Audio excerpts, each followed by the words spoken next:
మహాశివరాత్రి పర్వదినాన్ని పురస్కరించుకుని ఆదివారం కావడంతో బీరంగూడలోని శ్రీ బ్రహ్మరాంబ మల్లికార్జున స్వామి దేవస్థానానికి భక్తుల రద్దీ పెరుగుతున్న నేపథ్యంలో సైబరాబాద్ అమీన్పూర్ ట్రాఫిక్ పోలీసులు చేపట్టినటువంటి ట్రాఫిక్ ఏర్పాట్లు సత్ఫలితాలనిచ్చాయని సైబరాబాద్ ట్రాఫిక్ డీసీపీ 1 రంజన్ రతన్ కుమార్ తెలిపారు.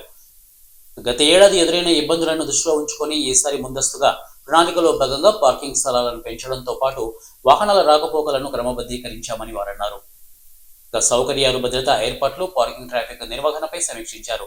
అదేవిధంగా బందోబస్తు ఏర్పాట్లను పరిశీలించేందుకు నార్సింగి, బీరంగూడ, కేపీహెచ్బి అలాగే బౌద్ధ భిక్షువులు తాత్కాలికంగా నివసిస్తున్నటువంటి ఇస్నాపూర్ ప్రాంతాలను కూడా సందర్శించి సమీక్ష నిర్వహించారు.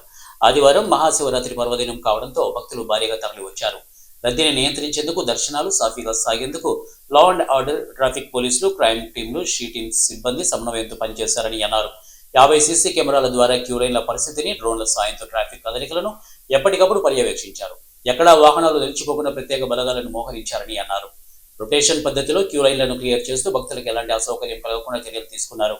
సైబరాబాద్ పోలీసులు ముందస్తు ప్రణాళికతో ట్రాఫిక్ సమస్య తలెత్తకపోవడంతో భక్తులు హర్షం వ్యక్తం చేస్తున్నారు. అధికారుల సమన్వయంతోనే ఈ ప్రక్రియ విజయవంతమైందని సంతోషం వ్యక్తం చేశారు.